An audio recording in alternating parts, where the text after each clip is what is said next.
I'm very excited to speak through some of the stuff that I've experienced in the past few years of work. And the reason I want to do this is to respond to the question that a number of my friends have probed me to respond to. A friend of mine asked me, in your production, can you just make sure that you answer this question? Why should anyone do business with you? You know, you spend many years trying to explain why anyone should do business with the organization you work for. A time comes when you have to explain why anyone should do business with you as an individual. So this is an opportunity for me to respond to the question to why should you trust me to have a conversation about your business and where your business wants to go.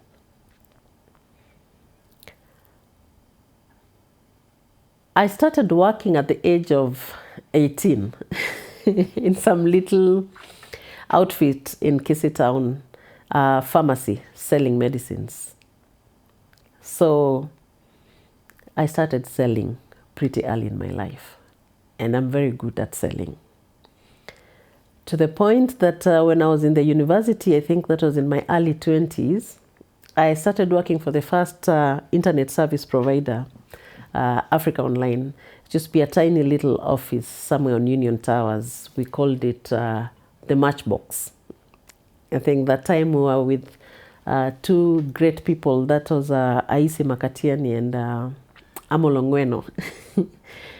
and that was the beginning of internet business in Kenya, the first well-known internet service provider in the country.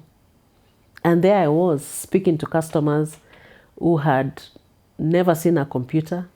It had just landed from abroad, sent by a relative, and they want internet on it, but they don't even know how to use that computer. So if I tell you why I'm so good at teaching people stuff, it's because on the phone, I could teach someone how to turn on a brand new machine, install the software, and installation was using diskettes. Insert diskette 1 up to disk number 12. And plug in the modem, which was a dial-up modem that would be verifying username and password for a few seconds there before it actually handshakes and accepts.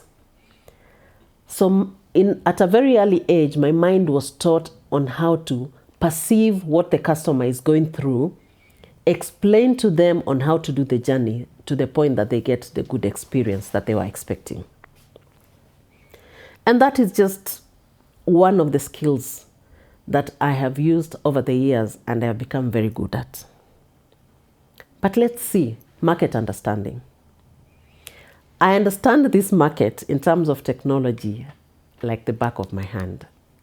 When I tell you that, trust me, because I worked for Africa Online through my entire life in university, up to graduation, and part-time I did all these computer certifications to be able to get a diploma. Then I landed at Zuku, and we had to do about 50 installations a day, which involved now installers who are the actual engineers who require training, the owners of installation companies who require to understand the business model,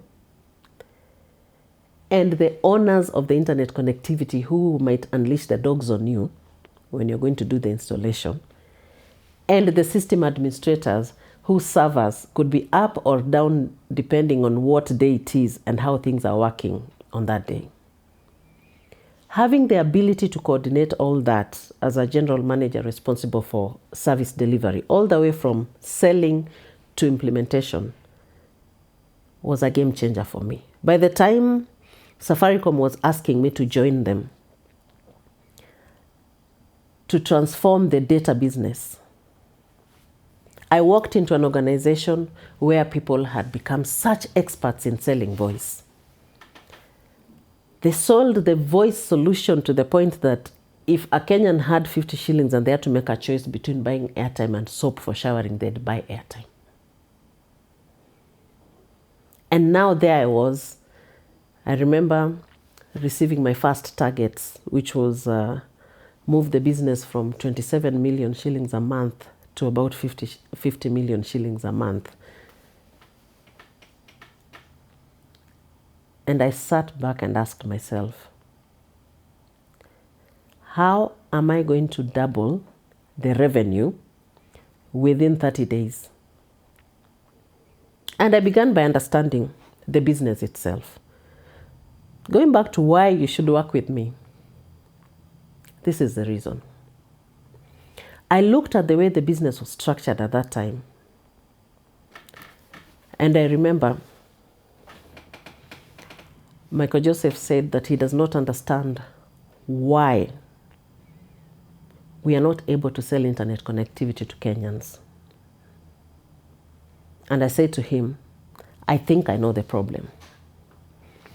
The problem was entry to business was too expensive. The modem to be installed for you to start enjoying mobile internet connectivity, first of all, was the size of a tiny brick, and it was going for $200. How many Kenyans were going to afford that kind of device and put it in their house? When DSTV had been in the market for over 5 years, and we had less than 15,000 subscribers on it because of the barrier to entry. And one good thing I'm great at is admitting that I don't have all the solutions. And we had to call the Chinese company, that was Huawei, call the engineers in the technical department, call the people who have been doing product development, and understand their view of the product, the data solutions in the organization at the time.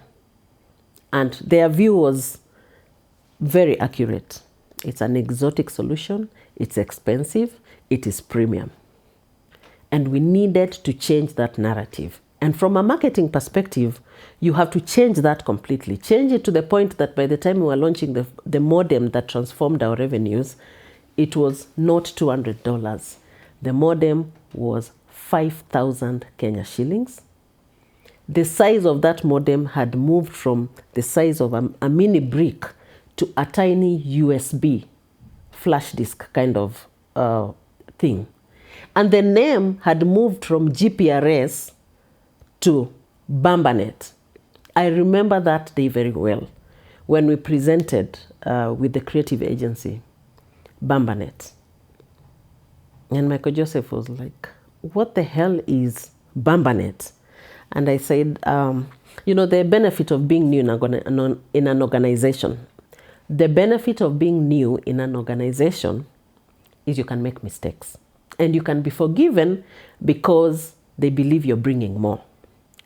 So I said to Michael, remember that we've just launched from a voice perspective this thing called Bamba 50.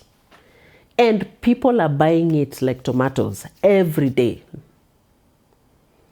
And then we have internet, which we are yet to demystify and educate the market and tell them why they need it and how affordable it is. It's not for the rich only. It's not an elitist product.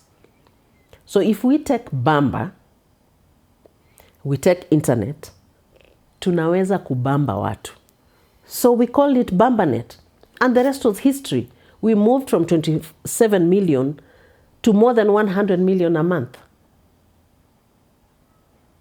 When I do sit with an organization to reflect through the reason why they're not getting a breakthrough in the solution that they have, I don't come in as a know-it-all. I listen to the customer, to the organization, and mainly to the culture. And together we can come up with something that can actually work for the customer. One last example I'd like to give that would give you confidence as to why you should contact me so that we can build your business together is one of those random assignments I decided to give myself is challenge myself to say, I've done marketing, I've done digital transformation. I felt like I've significantly participated in the transformation of internet technology in this country. Maybe if I need to set up my own organization, it's important that I understand two things: how to directly sell to the customer, myself, and how to run an SME. So I did two things. Obviously, I went to Google to run the SME business. Google is one of those organizations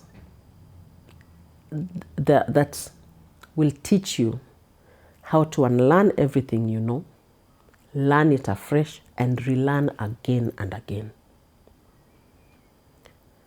And I'm so grateful for that opportunity because it has actually created an element of my personality that I will never erase. When I sat down to put up the strategy for SMEs in Kenya, we were to get 5,000 SMEs online within the first 6 months. And that was my target as of the time I signed my contract. The most difficult part was how to get these businesses online by creating for them a domain, mapping their business to make sure that their PIN can be seen on their website, and putting a shopping cart behind their business. That sounded very technical at the time. And I said to myself, for me to do this, I probably need to look at organizations that speak to a lot of people at any given time. And around that time, I was living on Riara Road, and I saw how many vehicles and how many people walked into Makini School all the time. And I thought, I think if I approached Makini, we could use their facilities to train as many SMEs as possible so that this becomes easier. Let's just summarize it all, that before I finished my first 6 months at Google, we had over 25,000 SMEs online, well-trained, and ready to do business. It was a first in Africa. I was recognized for it, and it taught me that you don't have to know everything, but if you partner with the right people and you have a personality that allows you to engage others, you will succeed. The final piece that I would like to share so that I can give you confidence is I opted to dive into sales. And at that time, Stanbic was looking for a head of sales to manage a team of 500 people.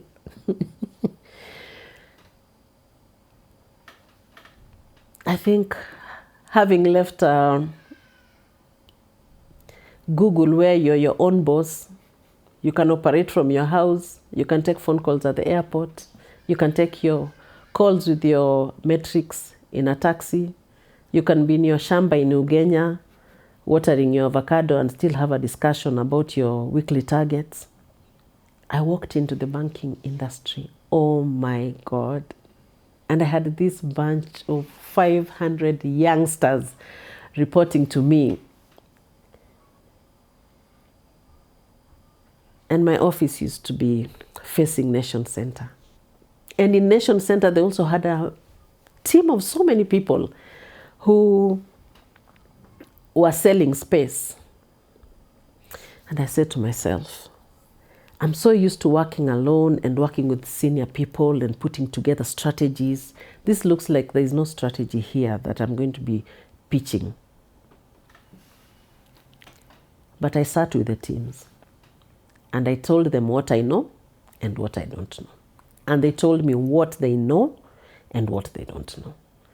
And I said to them, by the end of this, we will not be printing 15 pages of an application form, because the scanners, the printers were permanently churning paperwork.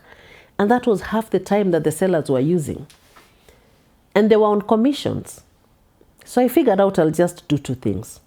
We'll restructure their commission structure so that the more they sell, the more they make. will restructure the way they sell so that what they were selling for 3 days, busy collecting a pay slip today, a passport size photo tomorrow, and whatever it is, could be automated so that they can do it in minutes. And finally, what you can't measure, you cannot deliver.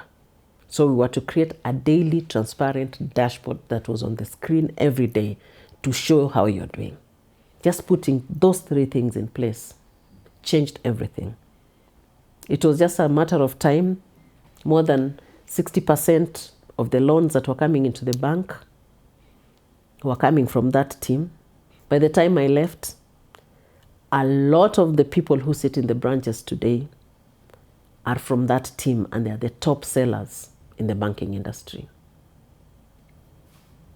Trust me that when we sit together to think about solutions that can more than double your revenue, change the culture within your organization, you are the right place when you're speaking to me.